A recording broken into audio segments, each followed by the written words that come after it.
Ok, votre go est de retour. Enfin, je suis allée me changer parce que je me suis rendu compte que je devais changer de vêtements. Je suis en train de tourner cette vidéo à la suite de la précédente sur pourquoi écrire et j'avais prévu de changer de tenue. Donc, et comme je suis d'abord, vous savez, je suis comme ça. Bon, vous ne savez pas, mais voilà, je suis toujours pressée de faire mes choses. J'ai oublié. Il est tard. Je suis fatiguée. J'ai le seum. Donc, j'ai oublié. Ça arrive, quoi. Donc, voilà. Je viens de me souvenir. Hé, attends, mais tu t'es pas changé, meuf. Du coup, je me suis dit, qui va recommencer la vidéo aussi? Pas moi. Donc, on continue comme ça. C'est la raison pour laquelle vous voyez maintenant, j'ai ça. Voilà. Parce qu'on vous connaît ici sur YouTube. C'est vrai que je m'en fous un peu de ce que, du qu'on dira-t-on. Mais, vous allez venir ça en mode de, mais comment tu as 15 vidéos, t'as souvent le même avis et tout. Parce que j'ai tourné le même jour, frère. Parce que j'ai tourné le même jour et que je voulais pas me changer. Voilà. Mais c'est pour l'homogénéité de ma chaîne que je décide quand même de changer comme ça. Voilà. J'ai des jours de tournage, tu vois, et des jours de montage, et des jours d'écriture de script, et c'est organisé. Je vous vois venir, donc je préfère répondre en avance. Merci bien. Parce que je me souviens, il y a quelqu'un qui m'a dit dans mon autre vidéo, la première, sur pourquoi je me lance sur YouTube, qui m'a dit, ouais, mais pourquoi tu portes toujours la même perruque? C'est même très bien comme il a soulevé le sujet. Je voulais même pas seulement vous demander depuis. Donc, si vous pouvez m'ouvrir une cotisation là pour que je puisse m'acheter des perruques, ça me ferait vraiment plaisir. Parce que je suis la S. Chaud. Okay, let's go.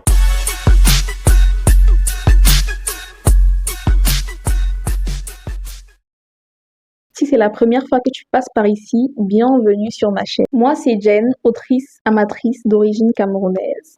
Et ma mission ici, c'est de décomplexifier l'écriture en la rendant fun, accessible et surtout sans prise de tête pour nous, les passionnés d'écriture africains, qui sont souvent laissés pour compte. J'espère que vous êtes toujours aussi motivés à devenir des as du clavier et écrire des histoires qui déchirent tout.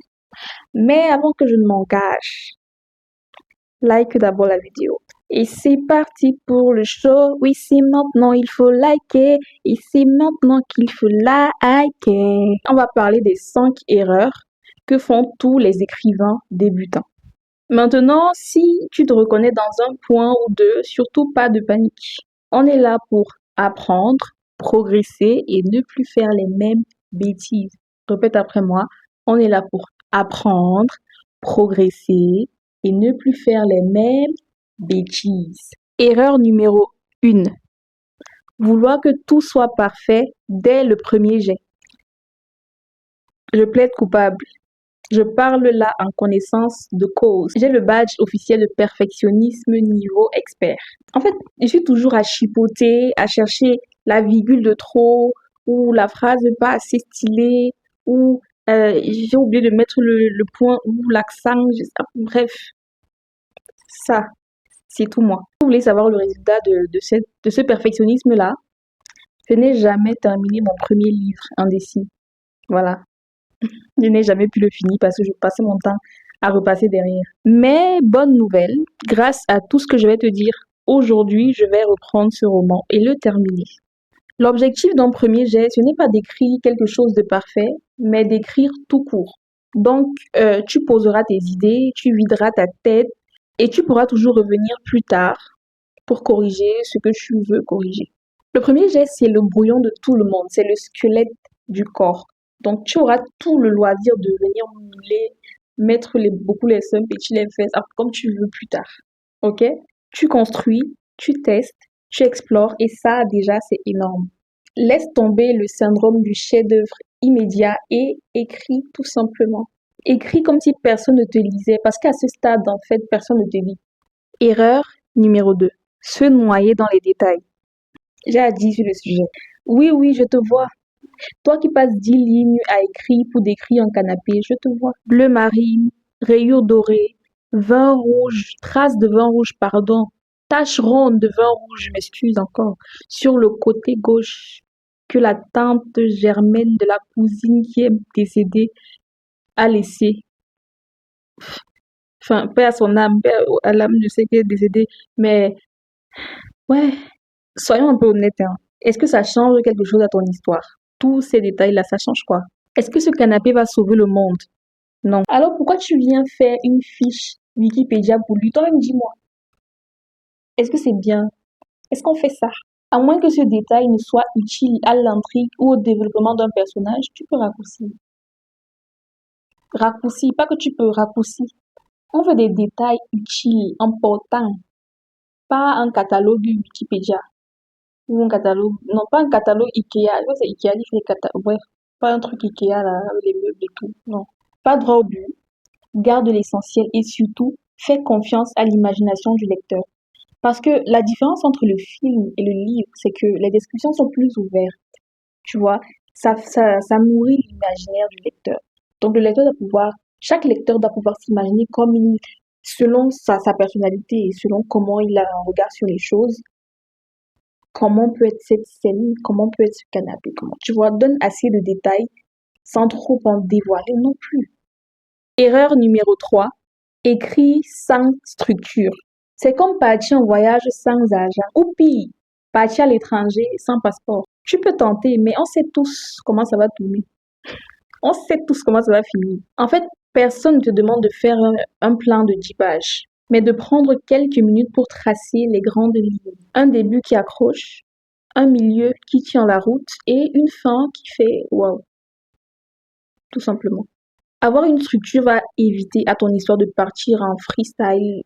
Je sais pas, parce que souvent, on lit des choses.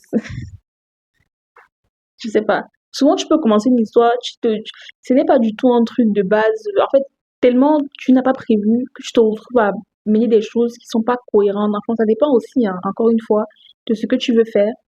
Mais avoir une structure, c'est toujours bien. Bien entendu que tous les écrivains ne sont pas des architectes. Il y en a qui sont des jardiniers. Bref, on en reparlera dans une prochaine vidéo sur les types d'auteurs. Mais voilà, au moins, structure carrée, début, milieu, fin. Et tes lecteurs te remercieront. Tu vas me demander pourquoi ils vont te remercier. Très bonne question. Mais ils vont te remercier parce qu'ils ne se seront pas perdus en route. Et ça, c'est très bien parce que je m'en suis perdue dans des livres. Je me suis perdue dans certains livres. Crois-moi, quand tu lis sur Wattpad, tu découvres des choses. Tu vois des trucs insoupçonnés. Parce que parfois, tu tombes sur des livres. Il y a de très bons livres, attention, mais tu tombes souvent sur des livres sans vouloir dénigrer le génie des auteurs. Ce sont peut-être des génies incompris hors de ma portée, mais parfois, laisse tomber. Tout ce que je peux dire pour conclure sur cette erreur, c'est écrire sans plan, c'est fun au début, mais c'est le chaos assuré à la fin. Ah, celle-ci, je l'aime beaucoup parce que c'est une des plus toxiques, mais c'est surtout l'une des plus courantes. Se comparer sans arrêt. Oui, il y aura toujours quelqu'un qui écrit plus vite, euh, qui, euh, qui a beaucoup d'abonnés, qui a plus d'abonnés, qui sort des punchlines dignes d'un poète du 16e siècle, qui écrit mieux à ton goût, mais c'est ok. Chaque écrivain est différent, chacun a son style. Ok?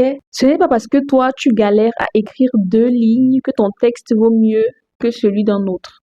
En fait, se comparer en permanence, c'est comme courir un marathon en regardant tout le temps derrière toi. Mhm. Je suis sûre que tu sens arriver la catastrophe. Tu vas trébucher, te prendre un arbre et ce sera bien fait pour toi. Voilà. Non, je rigole. Mais je rigole à moitié. Ce sera bien fait pour toi. Donc, concentre-toi sur ta progression à toi. Faites et célèbre chaque mot posé, chaque avancée, chaque like, chaque commentaire, chaque vue, chaque lecture.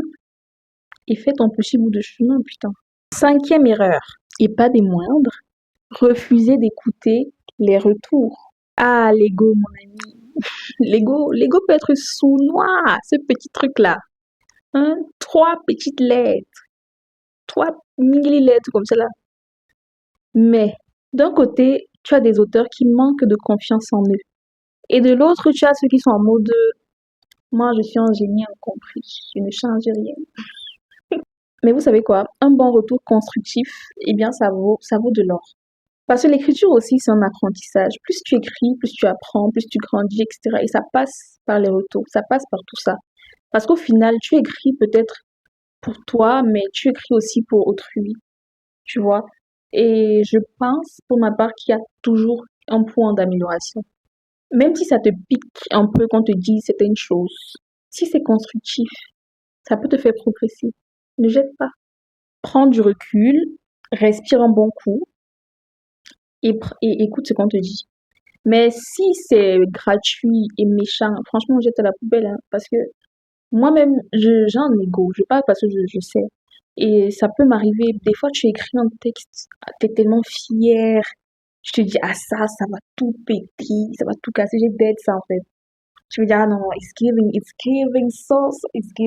so nice. Et après, quelqu'un vient te dire, vient te dire un truc.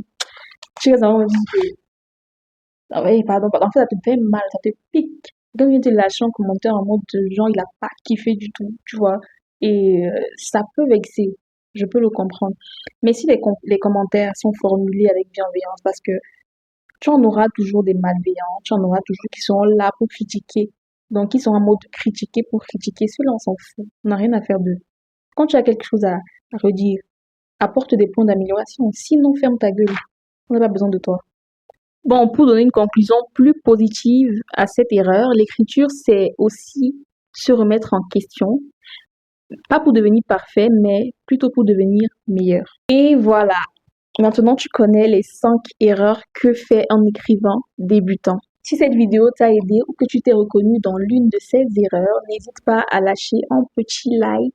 Abonne-toi et balance un petit commentaire qu'on discute un peu parce que je m'ennuie, j'ai envie de vous lire et de savoir un petit peu ce que vous en pensez. À vos stylos, vos claviers ou vos carnets et on se retrouve très bientôt pour une nouvelle vidéo et pour encore plus d'astuces écriture dans ce format intitulé DAJ, devenir auteur avec Jen.